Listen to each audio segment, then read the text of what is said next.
नमस्कार दोस्तों, मैं जयपाल सेनेगी और आप देख रहे हैं राष्ट्र की धड़कन। 10वीं और 12वीं का लगभग रिजल्ट आ चुका है, तो हो सकता है कि किसी राज्य का भी बाकी हो, मगर जो बच्चे यानी कि अव्वल नंबरों से पास हुए हैं, मीडिया की सुर्खियों में रहे हैं, और उन्हें जितने भी बच्चे जो पास हुए हैं उनको राष्ट्रीय धड़कन की शुभकामनाएं। जिन बच्चों के कंपार्टमेंट में आए वो घबराए नहीं, जो अब उनके जो पेपर होने हैं वो अपने पेपर में फोकस करें, अपने एग्जाम पे फोकस करें, जिस चीज पर उनकी कंपार्टमेंट आई है। यानी कि कहते हैं कि सफलता ही असफलता है कि सफलता की कुंजी है, और जिन्होंने सफलता अर्जित की है तो ये उनसे पूछा जा सकता उन्होंने कितने भरसक प्रयास किए होंगे, दिन रात एक लग करके वो इस मुकाम पर पहुंची कि अखबारों की यानी मीडिया की सुर्खियों में रहे, और वाहवाही उन्होंने खूब लूटी।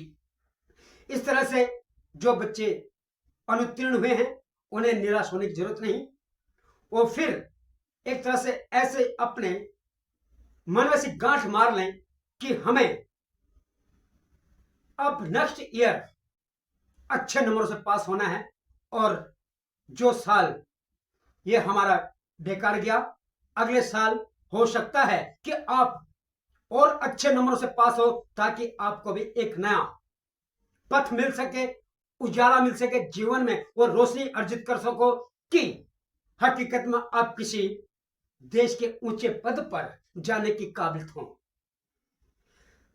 दोस्तों, कई बार ऐसा होता है कि हम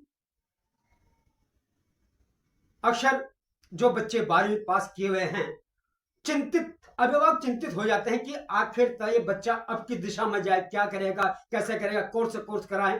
राय 36 होंगी, आप किससे पूछोगे कोई कुछ बताएगा, कोई कुछ बताएगा, कुछ बताएगा, मगर ध्यानार्थ रहे कि बच्चे की रुचि और बच्चा किस क्षेत्र में जाना चाहता है।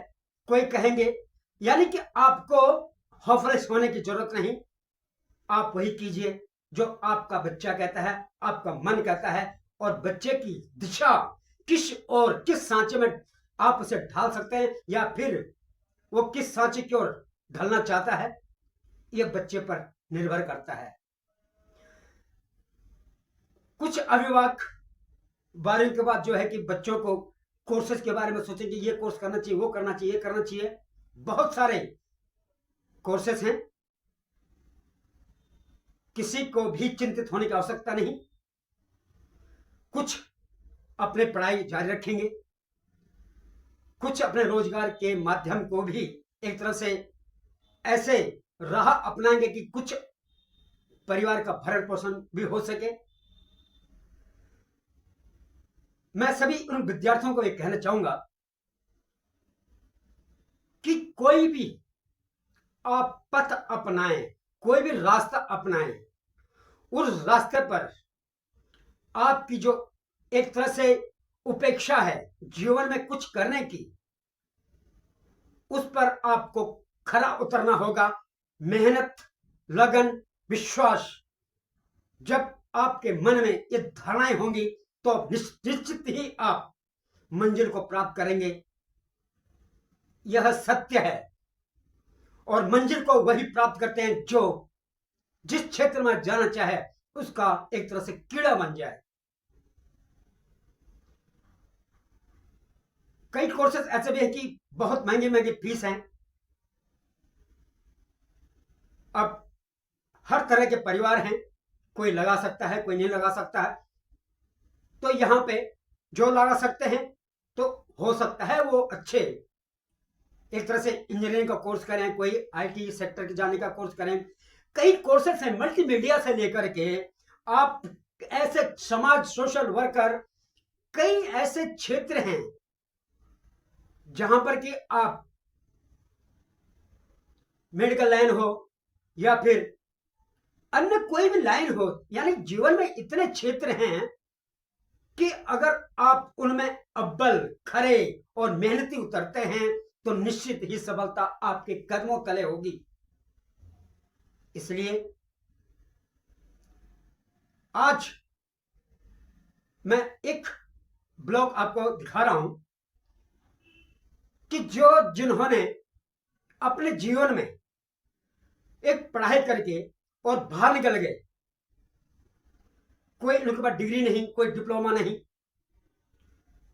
आखिर तक उन्होंने वो संघर्ष करके उस मुकाम पर पहुंचे कि आज जनता इन्हें देख रही है और ये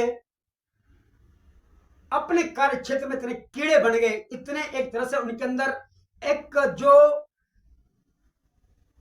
सफलता उन्होंने अर्जित करनी चाहे वो मिली, मगर उतना उन्होंने कितनी मेहनत की है ये आप भली भांति देख सकते हैं और उनके मुंह से खुद सुन सकते हैं कि मैंने कहां कहां जॉब नहीं की, क्या क्या किया।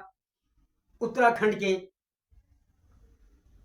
एक सिने पर्दे के कलाकार, अदाकार कहेंगे या कलाकार कहेंगे, कभी रुलाते हैं कभी हंसाते हैं अपने अंदाज में, अपने जो उन्होंने पटकथा दी जाती है उस रोल पर, उस एक तरह से जो उनको अभिनय में जो रोल दिया जाता है उस पर वो खरे उतरते हैं, कभी हंसाते हैं, कभी रुलाते हैं, तो कभी गुदगुदाते भी हैं, तो कभी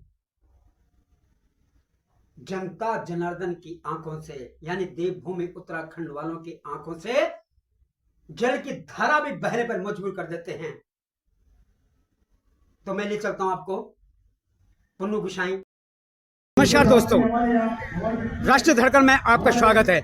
इस समय मैं उत्तराखंड के ऐसे सिने अभिनेता जो कि आप लोगों को देखो कई ऐसी फिल्में हैं जिन फिल्मों में इन्होंने कभी डराया होगा आप लोगों को, कभी हंसाया होगा, कभी गुदगुदाया होगा, तो कभी आपकी आंखों से जल की धारा भी बहने पे मजबूर किए होंगे।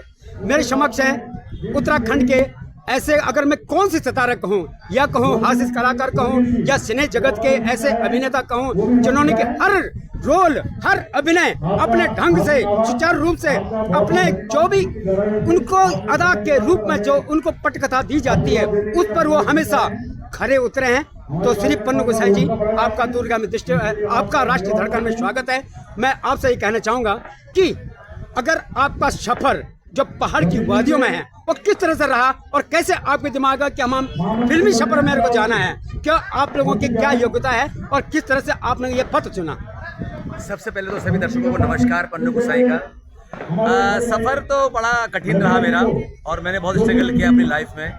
एक्टर बनने से पहले मैंने भी जॉब करी है, नौकरियां करी है, होटल में काम किया है, बर्तन रगड़े हैं, कभी सेल्समैन का काम किया है, कभी फील्ड की नौकरी करी है। लेकिन मेहनत रंग लाई, भगवान की किस्मत थोड़ी सी बना दी मेरी, तो मैंने एक्टिंग लाइन शुरू करी। और मुकेश कठेत जी जो मेरे गॉडफादर हैं, जिन्होंने मुझे पहली बार मौका दिया इस इंडस्ट्री में, तो उसके बाद 2001 में एंट्री मारी उत्तराखंड फिल्म जगत में। उसके बाद मैं लगातार जुड़ा हूँ और आप लोगों का प्यार भी मिल रहा है, शुभकामनाएं मिल रही है और लगातार काम कर रहा हूँ। इसके लिए धन्यवाद बहुत बहुत सभी जनता का। आपका जो सफर है यानी जो फिल्म में जो आपका ये चलचित्र में अभिनय क्षेत्र में, तो आपको ये बचपन से ही शौक आया है या फिर बाद में आपको लगा कि यार जो आप लोगों ने बहुत सारे काम किए, कभी आप करें होटल इंडस्ट्री से लेकर के जो आपके जीवन उपचार के लिए कई चीज करनी पड़ती है, तो रोजगार एक पेट पापी पेट का सवाल है, मगर यहाँ पर तो आप पापी पेट का सवाल किया, आप तो सबको हंसा रहे हो, सबको ऐसे प्रतिभा आपकी तो पूरा उत्तराखंड में जो एक चर्चा का विषय है वो मैंने देखा कि कई जगह पन्नू गुसाई जहाँ देखो आप मैदानी क्षेत्रों में कई स्टेजों पर आपको देखे गए हैं, कई प्रोग्राम में हमें आपको पाया गया है। इसलिए आज दूरगामी आपके राष्ट्रीय जो धड़कन है उसमें हमें मौका मिला तो हमने आपसे पूछा। मगर आप ये कहना चाहेंगे क्या उत्तराखंड का जो ये फिल्म कैरियर है, क्या ये अगर यूं कहा जाए उफान पर है या फिर पतन पर है, क्या आपको लगता है? राष्ट्रीय धड़कन के चैनल के माध्यम से बताना चाहूँगा कि हाँ, पहले बहुत रोजगार नहीं था, इतना पैसा भी नहीं मिलता था, लेकिन अब बहुत अच्छा हो गया है, अच्छा पैसा मिलता है, अच्छा काम हो गया है, कलाकारों को अच्छा रहना मिलता है, खाने को मिलता है और सबसे बड़ी बात मेन था पैसा, और अब पैसा भी अच्छा मिलता है। अगर आपके अंदर टैलेंट है, आपके अंदर वो जज्बा है, तो कंपनी आपको बुलाएगी, काम भी देगी, आपको पेमेंट भी करेगी और अच्छी पेमेंट करेगी। अभी तक आपकी कौन-कौन सी फिल्में हैं? मेरी तो कम से कम 35 फिल्में हैं और मैं नाम भी नहीं ले पाऊंगा इतनी फिल्मों का, लेकिन कई फिल्में ऐसी हैं जो रिकॉर्ड तोड़ रही है। क्या बाना, पीलू जमान हुए गए, गन्ना भाई MBBS, दगड़िया, सौंजड़िया, पन्नू भाई हंसमुख। क्या आप एल्बम में भी हैं? एल्बम मेरी कम से कम 1000 एल्बम है मेरी, और मैंने सैकड़ों गाने वीडियो शूट किए अपने। मतलब भगवान की कृपा इतनी है कि एक्टिंग लाइन में बहुत अच्छा एक स्कोप मिला मुझे इस उत्तराखंड में, और काम भी कर रहा हूँ लगातार, अभी भी कर रहा हूँ। इस अभिनय के साथ कि आप बुलंदियों पर छुए, हमारी शुभकामना आपके साथ। जय हो, नमस्कार, और उत्तराखंड की जय हो, भारत माता की जय हो।